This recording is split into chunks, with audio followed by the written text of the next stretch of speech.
There are moments in life when arrogance meets justice in the most unexpected way. A moment when someone in power uses their influence not to uplift, but to belittle, not to heal, but to harm. And just when it seems like they've won, life turns the tables. This story begins inside a glittering church, where a pastor humiliated a poor man before hundreds of witnesses. But seconds later, something happened that no one could explain. And what followed, exposed secrets that had been buried for 20 years. This is the story of Ezekiel Turner and Pastor Raymond Carter. Please comment where you are watching us from and don't forget to click subscribe and turn on notifications. Please click subscribe and turn on notifications. Thanks for watching. Halfway through the service, the ushers brought out large golden baskets. Pastor Carter's voice boomed, "Today, saints, we are planting seeds for our future. Don't come before God empty-handed. He has been too good to us." People nodded eagerly. Some waved envelopes high in the air before dropping them into the baskets. The choir sang as the baskets moved row by row. When it reached Ezekiel, he hesitated. His hand shook as he reached into his pocket. Slowly, he pulled out a handful of coins. Quarters. Dimes. A few nickels. He closed his eyes, whispered a prayer, and dropped them in. The sound of clinking coins against the basket was louder than it should have been. Heads turned. A few smirks appeared.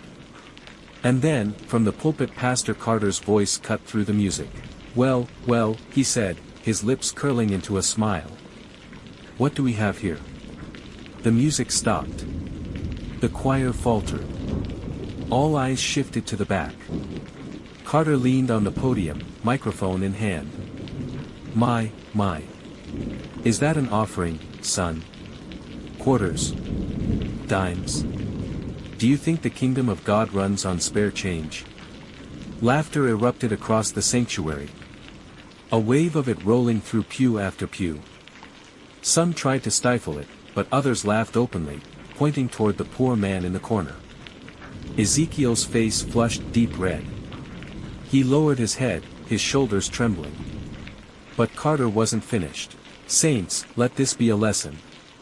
God doesn't want your leftovers. He deserves your best. Don't insult him with pennies." The church shouted, "Amen." The laughter stung like fire. Ezekiel said nothing. He simply clasped his hands tighter, whispering words only he could hear. Pastor Carter straightened, ready to continue. His voice rose again, "Now, let's move into the Word." But suddenly, his sentence broke. His hand twitched. His breath caught in his throat. He stumbled backward. His eyes blinked rapidly, his face draining of color. A nervous laugh escaped him. "Excuse me, saints." Then with a heavy thud he collapsed. The microphone screeched against the floor. Gasps filled the air. Some screamed. Others rushed forward. Ushers swarmed the stage, fanning him, calling his name. The once powerful figure now lay sprawled, his body trembling. "Somebody call an ambulance," the woman shouted. Chaos erupted. And yet, in the middle of the noise, one figure sat perfectly still. Ezekiel Turner. His hands folded in his lap. His eyes fixed forward. Calm. Silent. And slowly, heads turned toward him. Whispers began. "Did you see that?" Right after he mocked him. "It has to mean something." By the time paramedics carried Pastor Carter out on a stretcher, most of the church was no longer watching him. They were watching the poor man at the back. That night, clips of the service spread online. Someone had recorded the moment, the mocking, the laughter, the sudden collapse. The video went viral. Pastor mocks poor man, collapses seconds later. Comment sections exploded, "God don't play about his people. That poor man was an angel in disguise." Karma came quick. By morning, the church parking lot was filled with reporters. Members whispered, some shaken, others defensive. But one question overshadowed everything: who was that man? A few members decided to investigate. They asked around, checked shelters, pieced together fragments. And slowly, a picture of Ezekiel Turner began to emerge. He hadn't always been poor. Years ago, he was a preacher himself in a small town far from the city. A humble church, nothing like Carter's empire. He was known for his kindness, his humility.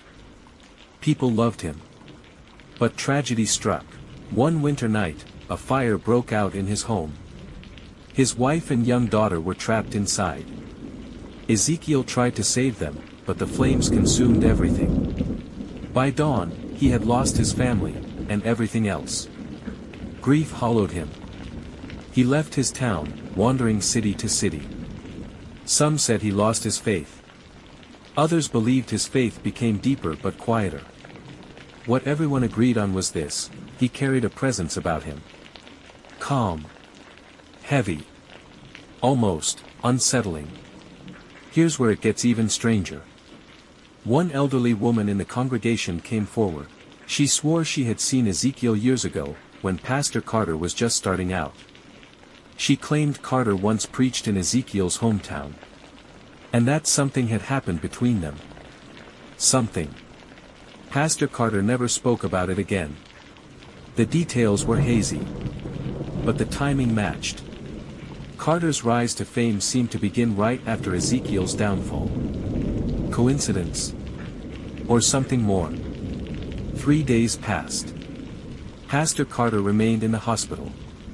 Doctors were baffled: no heart attack, no stroke, no clear cause. Just a mysterious, unexplained collapse. The congregation prayed, but whispers about Ezekiel grew louder. And then on the 4th day Ezekiel returned. The church was holding a prayer service when he walked through the doors. Every head turned. Conversations died. He walked slowly down the aisle, the sound of his shoes echoing in the silence. He reached the pulpit. The same place where he had been mocked.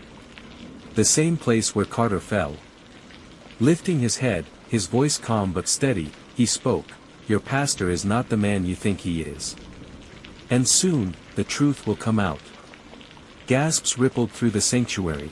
Someone shouted, "What truth?" Ezekiel's eyes scanned the crowd. "Ask him," he said softly, "about what happened 20 years ago." And with that he turned, and walked out. The doors closed behind him. The room buzzed with panic, confusion, and fear. The following Sunday, the atmosphere inside the church was unlike anything before. No bright laughter. No polished confidence. Just tension. Some members sat rigid in their seats, refusing to look around. Others whispered frantically in corners. And then the arguments began. "He's just a sick man, nothing more," one woman snapped. "No," another countered, "didn't you see? He mocked that poor man, and God struck him down." Rumors swirled faster than truth. Half the congregation believed Carter was under divine punishment. The other half defended him fiercely. But there was one thing: none of them could shake the image of Ezekiel standing calmly at the pulpit, warning them. Meanwhile, Pastor Carter lay in a hospital bed. Tubes in his arms, machines quietly beeping. When he woke, his first words weren't about God, or gratitude, but fear. "Did he say anything else?" he demanded. His voice was hoarse. His wife, Vanessa, leaned close. "Who?" she asked. "That man," Carter hissed. "The one with the coins." "What did he say after I fell?" Vanessa hesitated, her lips trembling. He said something about 20 years ago." Carter's face turned white. His chest rose and fell in quick, shallow breaths. "Don't let them believe him," he muttered. "Do you hear me? Don't let them believe him." But Vanessa wasn't sure she could obey. Because she had seen something in her husband's eyes, something she hadn't seen before. Not pride. Not confidence. Fear. While Carter struggled in the hospital, a few determined church members began digging. Among them was Marjorie Willis, an older woman who had been with the church from its earliest days. She couldn't get Ezekiel's words out of her head. So, she started with the past. She dug through old records, sermons, and community news clippings. That's when she stumbled across something strange. An old article from nearly 20 years ago. A fire in a rural town.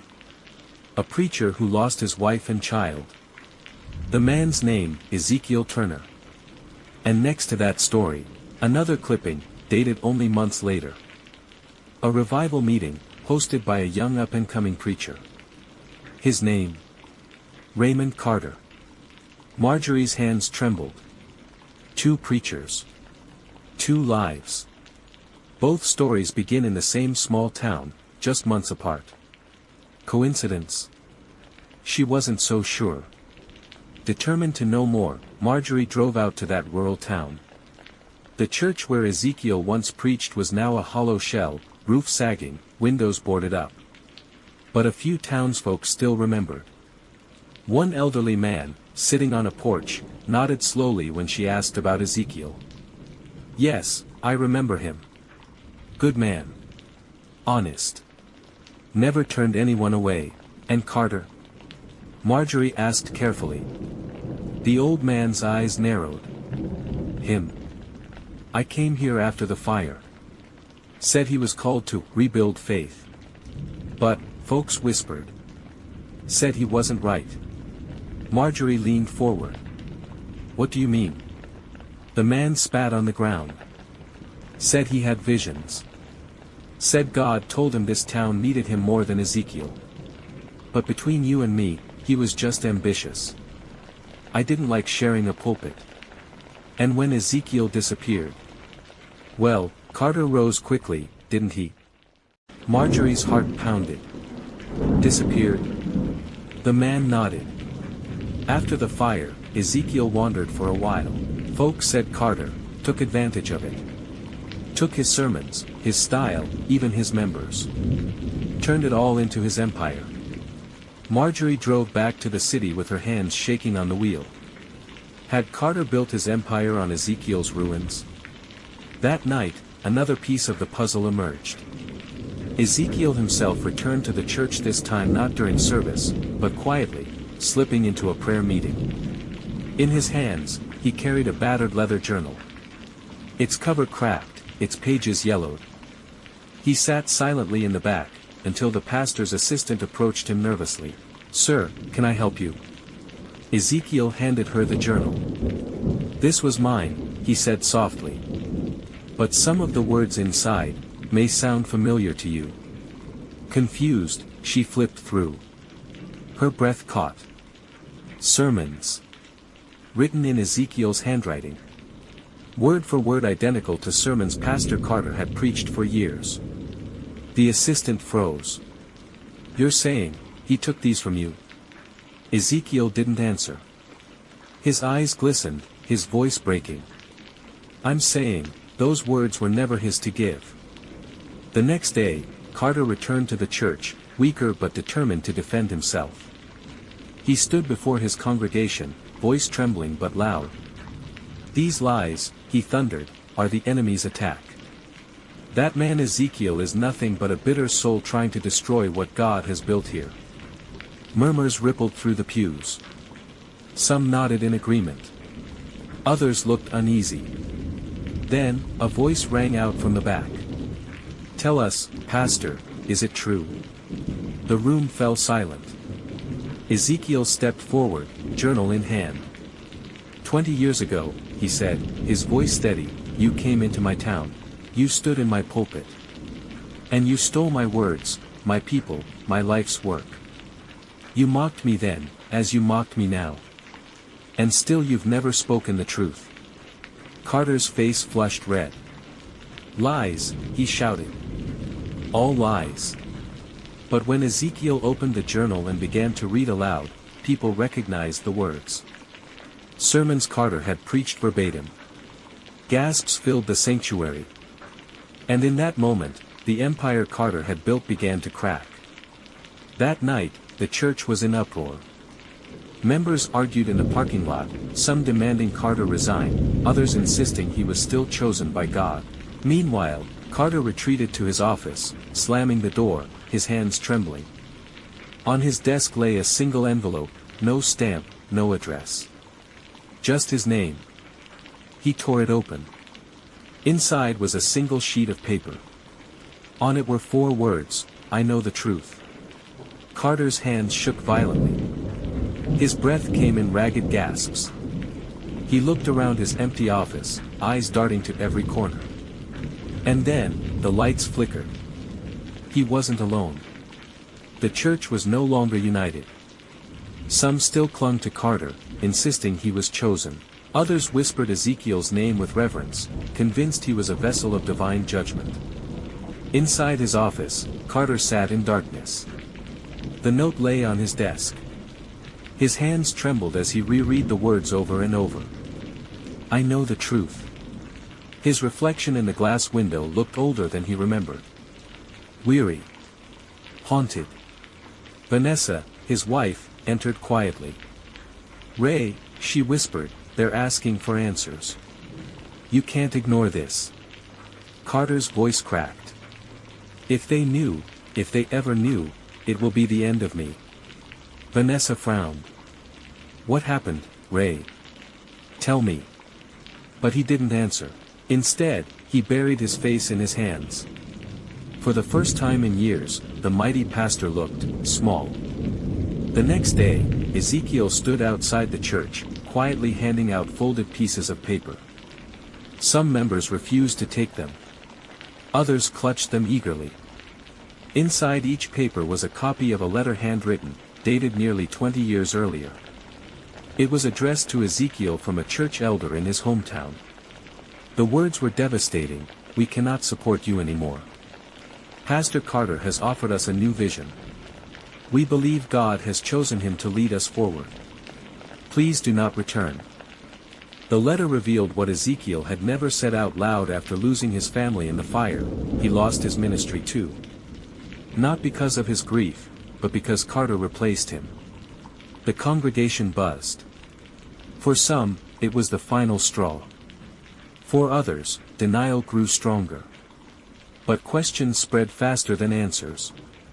That night, a small group of elders confronted Carter in his home. "Pastor," one began cautiously, "we need the truth. Did you take Ezekiel's sermons?" Carter slammed his fist on the table. "Those words are mine. God gave them to me." Another elder pressed, "But the journal. Lies." Carter roared. But his voice cracked. Sweat dripped down his temple. Then Ezekiel himself entered. Quietly. Calmly. "You know they weren't lies, Ray," he said softly. Carter's body stiffened. His eyes darted to Ezekiel like a cornered animal. "You destroyed me," Ezekiel continued. "You took everything. My words. My church. My people. While I was burying my family, you were building your empire." Carter shook his head violently. "No. No, I." But Ezekiel stepped closer. "Tell them the truth. Tell them what you did that night." The room went silent. "What night?" one elder asked. Ezekiel's voice dropped to a whisper. "The night of the fire." Carter's face went pale.